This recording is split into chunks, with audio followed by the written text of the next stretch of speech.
আসসালামু আলাইকুম প্রিয় দর্শক, আজকে আমি একদমই নতুন একটি রেসিপি নিয়ে হাজির হয়েছি। আশা করছি আজকের রেসিপিটি আপনাদের কাছে ভালো লাগবে। এই রেসিপিটি আপনারা অনেকেই চিনে থাকবেন, আবার অনেকে খেয়েও থাকবেন।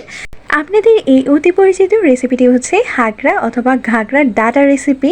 কিভাবে হাঁকড়ার ডাটা রান্না করলে খেতে অসাধারণ লাগে সেই রেসিপিটি আমি শেয়ার করেছি। প্রথমে এখানে আমি কিছু ঘাগড়ার ডাটা নিয়েছি, আর এই ডাটাগুলো কিনতেও পাওয়া যায় আর বাড়ির আশেপাশেও হয়ে থাকে। এই ডাটাগুলো কিভাবে বেছে নিতে হয় সেটা দেখাচ্ছি। প্রথমে ঘাগড়ার ডাটা ভালোভাবে ছিলে নেব, এরপর কুচি অংশটা বেছে নেব। শক্ত ডাটা নেওয়া যাবে না। এইভাবে সবগুলো ডাটা বেছে নেব। আপনাদের এলাকায় বা শহরে আপনারা এই ডাটাগুলোকে কী নামে চেনেন তা অবশ্যই কমেন্টে জানাতে ভুলবেন না। সবগুলো ঘাগড়ার ডাটা বাছা হয়ে গিয়েছে, এবার রান্নায় চলে যাব। রান্নার জন্য চুলায় একটি হাঁড়ি বসিয়ে দিয়েছি, আর এতে রান্নার পর্যাপ্ত পরিমাণে তেল দিয়ে দিলাম।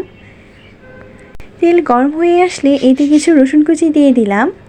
ঘাগড়া শুটকি মাছ দিয়ে রান্না করলে অবশ্যই রসুন কুচি দিতে হবে। কিছু পেঁয়াজ কুচি দিয়ে দিলাম। এবার রসুন আর পেঁয়াজ হালকা ভেজে নেব। ভাজার এই পর্যায়ে মলা মাছের শুটকি দিয়ে দিলাম। শুটকিটা আমি হালকা কুসুম গরম পানি দিয়ে ভালোভাবে ধুয়ে নিয়েছি। আপনারা যে কোনো শুটকি দিয়েই রান্না করতে পারেন। এবার এই শুটকিটা আমি 2 মিনিটের মতো ভেজে নেব। এতে করে শুটকির যে গন্ধটা সেটা থাকবে না।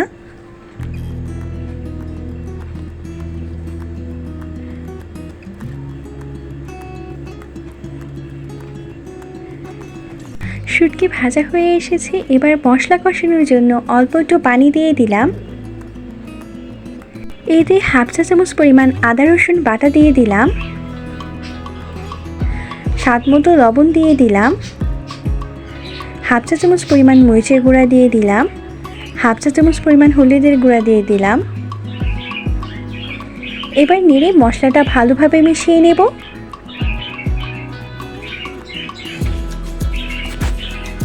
মিশানো হয়ে গেলে 3 থেকে 4 মিনিটের মতো মশলাটা কষিয়ে নেব।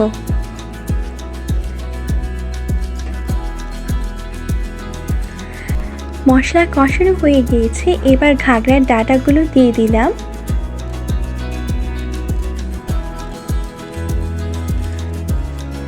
ডাটা দেওয়া হয়ে গেলে নেড়ে ভালোভাবে মশলার সাথে ডাটাগুলো মিশিয়ে নেব।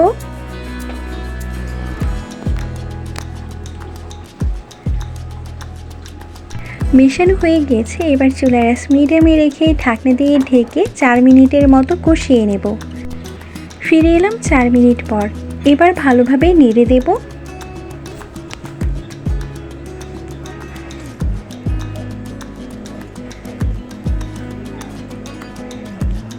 নাড়া হয়ে গিয়েছে, এবার ঝোলের জন্য হাফ কাপ পরিমাণ পানি দিয়ে দিলাম। যেহেতু শুটকি তরকারি এই জন্য ঝোল কম দিতে হবে।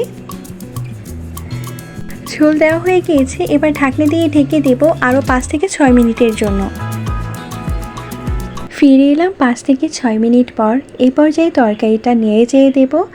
ঘাগড়া হাফ সেদ্ধ হয়ে এসেছে, এবার ঢাকনা দিয়ে ঢেকে দেব ঝোল শুকিয়ে আসা পর্যন্ত। এখনও যারা আমার চ্যানেলটি সাবস্ক্রাইব করেননি তারা অবশ্যই আমার চ্যানেলটি সাবস্ক্রাইব করে পাশে থাকা বেল আইকনটি বাজিয়ে রাখবেন। তরকারি রান্না হয়ে গিয়েছে, দেখতে পাচ্ছেন ঝোল একদম শুকিয়ে গিয়েছে, আর ঘাগড়ার ডাটাগুলোও সেদ্ধ হয়ে গিয়েছে। এই পর্যায়ে তরকারিটা নামিয়ে রাখবো।